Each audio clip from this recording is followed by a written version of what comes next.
wabarakatuh. Perkenalkan, nama saya Izana Laili. Saya adalah seorang mahasiswa di Institut Agama Islam Negeri Jember, program studi Tadris Biologi dengan nomor induk mahasiswa 202101080001.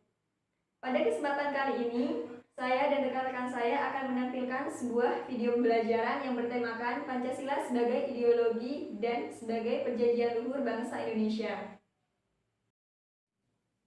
Pancasila sebagai ideologi negara. Baik, langsung saja. Di sini saya akan membagikan 4 poin penting.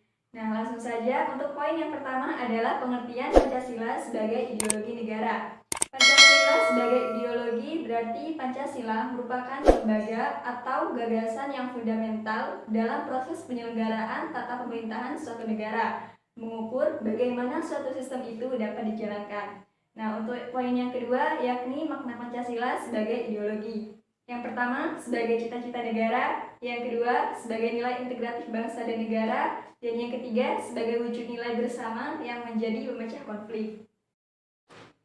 Untuk poin yang ketiga, yakni fungsi Pancasila sebagai ideologi negara. Yang pertama, mempersatukan bangsa. Yang kedua, membimbing dan mengarahkan menuju tujuan. Yang ketiga, memberikan tekad. Dan yang keempat, mengkritisi upaya perwujudan cita-cita yang terkandung dalam Pancasila.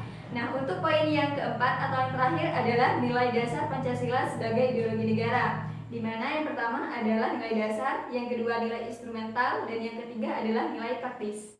Assalamualaikum warahmatullahi wabarakatuh. Perkenalkan, nama saya Wasiatul Marhamah, nomor induk mahasiswa 202101080002. Di sini saya dari kelompok 4 akan menjelaskan tentang Pancasila sebagai perjanjian luhur bangsa Indonesia. Pada saat bangsa Indonesia bangkit untuk hidup sendiri sebagai bangsa yang merdeka, bangsa Indonesia telah sepakat untuk menjadikan Pancasila sebagai dasar negara. Kesepakatan itu terwujud pada tanggal 18 Agustus 1945 dengan disahkannya Pancasila sebagai dasar negara oleh Panitia Persiapan Kemerdekaan Indonesia yang mewakili seluruh bangsa Indonesia. Pada tanggal 17 Agustus 1945, bangsa Indonesia masih belum mempunyai Undang-Undang Dasar Negara yang tertulis. Namun, pada keesokan harinya, tepatnya pada tanggal 18 Agustus 1945, disahkannya pembukaan Undang-Undang Dasar 1945 oleh PPKI. Nah, dilihat dari sejarah sebelum-sebelumnya, bangsa Indonesia mempunyai 3 fase Sumpah Perjanjian Luhur yang diawali. Yang pertama zaman kerajaan, yang kedua zaman pergerakan kemerdekaan, yang ketiga fase kemerdekaan. Tidak hanya itu, Indonesia sendiri juga mempunyai dasar pokok sumber. Adapun dasar-dasar pokok sumber tersebut ialah ada 7. Yang pertama, rakyat Indonesia beragama. Yang kedua, rakyat Indonesia telah dijajah. Yang ketiga, rakyat Indonesia berusaha dan berjuang untuk mencapai kemerdekaan. Yang keempat, rakyat Indonesia mempunyai cita-cita. Yang kelima, rakyat Indonesia mendapatkan karunia. Yang keenam, rakyat Indonesia mendirikan negara. Dan yang terakhir, yang nomor 7 ialah rakyat Indonesia memperlakukan. Assalamualaikum warahmatullahi wabarakatuh. Perkenalkan, nama saya Mustafa Asyur. Saya mahasiswa dari Institut Agama Islam Negeri Jember dengan nomor induk mahasiswa 202101080010. Di sini saya dari kelompok 4 dengan tema Pancasila sebagai ideologi dan perjanjian luhur bangsa Indonesia, di mana materi sebelumnya dijelaskan oleh teman saya. Di sini saya akan menjelaskan tentang 5 dasar tujuan mendirikan bangsa dan implementasi Pancasila dalam kehidupan sehari-hari. 5 dasar tujuan mendirikan bangsa.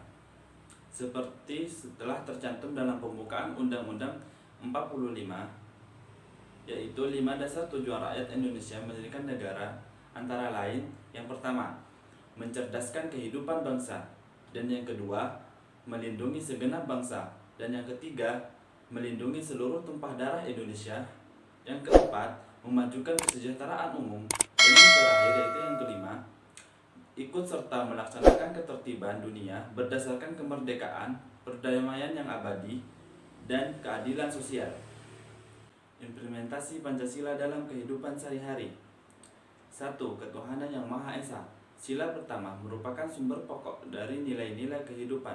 Sila ini memiliki makna yakni bangsa mengakui, yakin, dan percaya dengan adanya Tuhan pencipta alam semesta.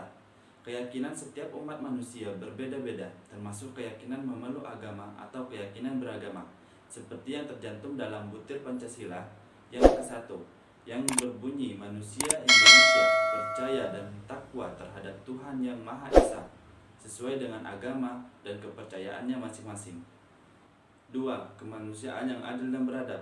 Sila kedua berkenaan dengan pengakuan persamaan derajat, persamaan hak, dan kewajiban asasi setiap manusia tanpa membeda-bedakan suku, keturunan, agama, kepercayaan, jenis kelamin, kependudukan sosial, warna kulit, dan sebagainya.